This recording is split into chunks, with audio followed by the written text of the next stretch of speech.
Yow! What's up, ladies and gentlemen? Welcome to another edition of eXtine Teaches Dota 2. We still got some more basic stuff to go over, and for this video, we are going to go over the options of Dota 2. So let's jump right in and click on the little wheel up here, and well, hotkeys the first thing that comes up. And first off, we're just going to go down to the bottom here and show you the base settings that you should work with. So I use the default setup here. Let's go over this real quick. So Q through R is your main abilities. Some heroes have a fourth kind of main ability, or one of these abilities needs another button. So D is the other button that's typically used there. Then for items, you have Z through N. And sometimes I kind of screw up with B and N here, since that's kind of like a little bit further for my thumb to reach. I'm like not sure which one I'm going to hit. A lot of players end up putting some of their other items onto like mouse buttons. So that's something you can consider. This is all, personal preference. This whole option section is personal preference. Then camera is controlled by WASD or just mouse holding the middle button. Mouse 3 and dragging it around. Sorry, let me show you guys some of the other ones that they have here. So then WASD switches the abilities a little bit and then switches the camera movement to FPS camera. That will switch a lot of the other keys as well, but just kind of showcasing you the main keys here.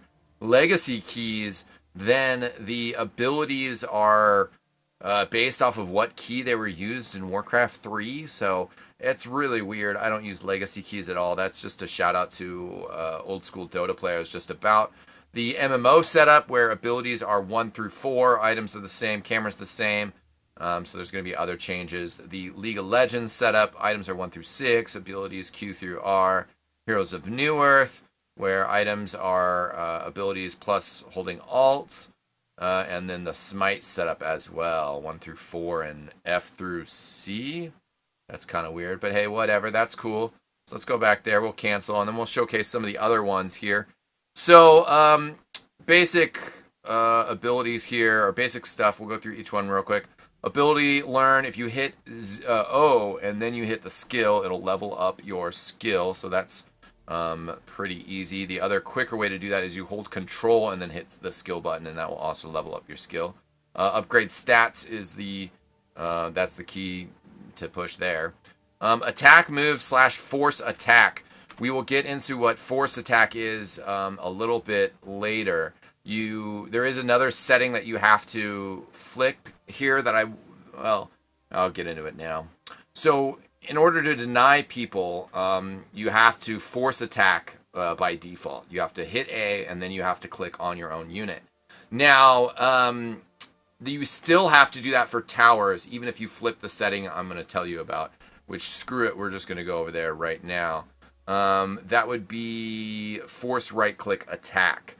So if you toggle that, you don't have to hit A before you deny your own monsters. So I think that's a lot easier, and that's why I have that set up, but I know that there are some people that don't have it set up like that.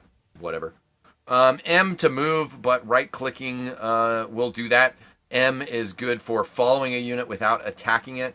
If you right-click on your teammates, it won't just default do that. Then P for patrol, you can use that there. Like there was a super high-level play by Yyyaaooo on Wind Ranger, where he set up his illusion to patrol back and forth, and then based off of the illusion's rhythm getting disrupted, he could tell that invisible heroes walked through there. Absolute insanity. Stop, we went over that last episode. Hold position, someone in our comments saying they prefer hold over to stop. There's some subtleties there if you have auto attack on. I'm just way more in the habit of hitting S, and I could see how H would work if that's where your thumb is rested, but I prefer to have it on my items. F1, select hero. I don't use these. I don't have those bound. F2, select courier. F3, courier deliver items. So that's really cool stuff. F4, open shop. F5, purchase quick buy. And I did forget about this. F8 is purchase teleport scroll, which is the default sticky item in there. And then, other keys for controlling the camera. This one I actually thought about unbinding because that one kind of screws me up sometimes. And I never use it in the same sense that you would use it in StarCraft, you know, where you're like, your mutas are under attack, and you're like, oh, okay, you hit the space bar, and you go to where your mutas are under attack. So I don't really use that in Dota. That's just me. Chat wheel, I actually didn't realize that this is where the customization was, because I'm trash. So you can customize this and put in some different things in there, which I'll probably put stuff like space created. New meta. Well, that's yeah. There's some fun stuff in here that you could throw in there. I don't think some of these actually affect the bots. You can ping and tell the bots to do, but I don't think those affect it. And that's cool. You got the phrases can be bound as well. It doesn't let you type custom phrases there, but that's a little console behind the scenes action. So let's see. The only other really one useful here is J, activate glyph. The control groups down here, and then actually control group tab is super important. I think I might have mentioned this in one of my videos already, but basically, like say with Elder Titan, I have myself, Elder Titan, is bound to control group 1, and my spirit is bound to control group 2. But even without that, I think even without that set up, if you cast spirit and then you hit tab, it'll switch to Elder Titan, and then you hit tab again and it'll switch to spirit. And that works for anybody that has summonable creatures, and I'm pretty sure I just tested it the other day for Helm of the Dominator creeps as well. So if you dominate a creep and then hit tab, it'll switch between you and that monster. Not a whole lot left in the options, and video, nothing really here. It's all customization in terms of what your system needs to get out of it. Audio, yeah, customization for how you feel about the levels of the audio. Some push to talk stuff, defaults to making sure your audio is working. But let's go over to options here. Now, I believe this is on by default, and most people I've heard have suggested that you turn this off, but there are reasons to have it on. I'll go over this more in the support section, but if you're a support character, you don't want to be auto-attacking and chipping away at the monsters.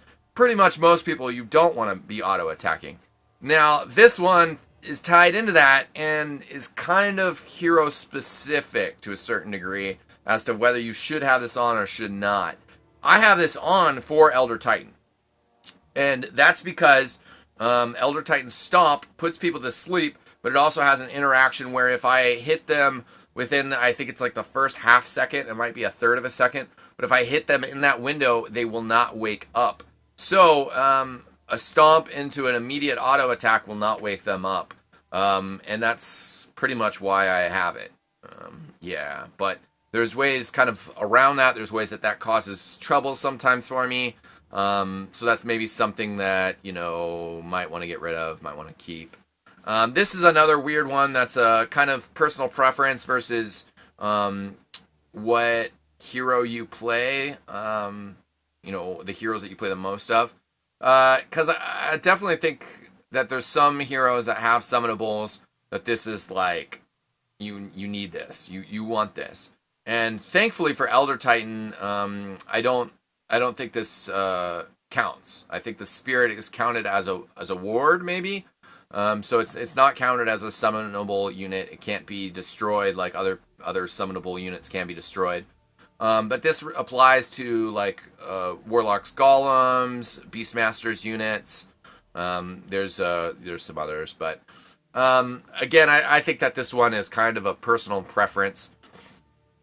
I have it on, but sometimes it screws me up. I generally, if I know that I'm a hero and I'm about to summon and I want to control myself afterwards, I generally just make sure to select myself immediately afterwards. That's generally my approach. This one, double tap ability to self-cast, that's pretty helpful. It can screw you up if this is off and you don't realize it. But, say you're Omni Knight and you want to heal yourself, you just double tap W and you heal yourself. So that's awesome. I like this one as well, that if you have a lot of summonables, you could use control, and then that issues orders to everybody that you control. And that could be a pretty good way of not selecting your units, but then ordering them around. So you could control, attack move, and then hit S. and that would send all your summonables on an attack move and then immediately stop your hero right afterwards. Teleport requires stop. This is, oh man, I definitely think that you should flip this switch. This is one that has screwed me up a bunch.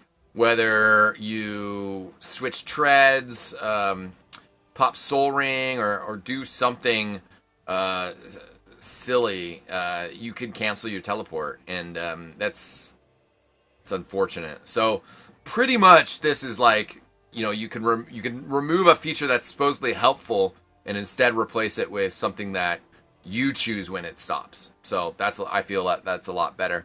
Already went over force right click. Holding Alt highlights hero. That's just a small one, but I don't know. You could turn that off if you want to use Alt for other stuff, but it's fine. Show ability rangefinder when casting. I find that very, very helpful. You can also, like, if your character's already walking towards something and you really want to see where the range is at, like this is something I do with Elder Titan.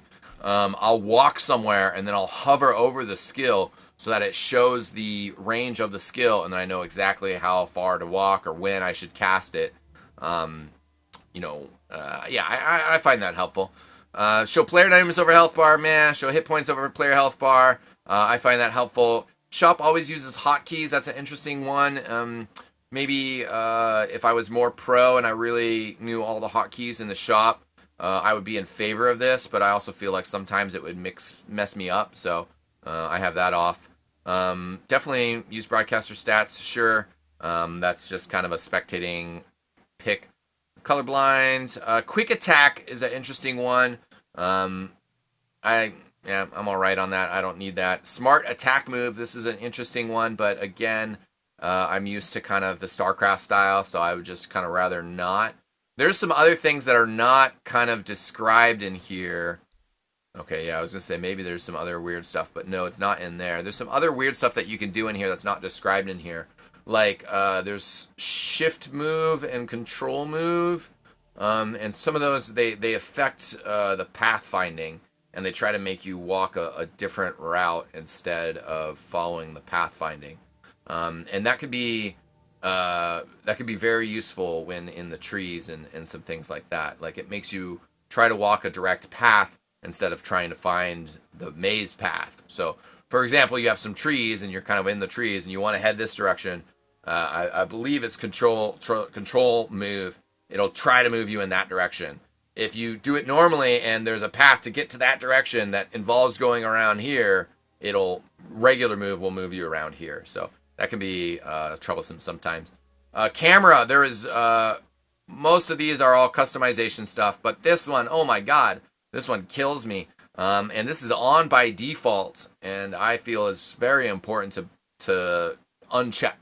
So, say you're dead, and then you have a team fight going at one of your towers, and you're watching it, and you have a town portal scroll in your inventory, and you're like, okay, cool, I'm about to respawn. As soon as I respawn, I'm going to teleport out there. 3, 2, 1, and you click. And as soon as you click, right before you click, I should say, the camera shifts back to the fountain, and then you click your teleport scroll, and then you teleport from fountain to fountain. So that one's really, really sad. Camera speed, camera deceleration. Actually, I think I need to bump that camera speed up a little bit.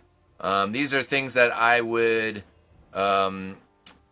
have set maybe a little bit different for like game spectating versus playing, because playing wise, you kind of want a little bit more tweakiness when you get to the edges of the window, but when you're spectating, of course, you're going to want some smoothness there. So this ran on a little bit longer than I was expecting, but there was a bunch to go over, and we do have a little bit more basics on the way next. Our next video, we're going to go over the in-game UI, but that does it for this time. Thanks so much for watching, ladies and gentlemen. I'm eXtine. I'll see you guys next time. Peace out!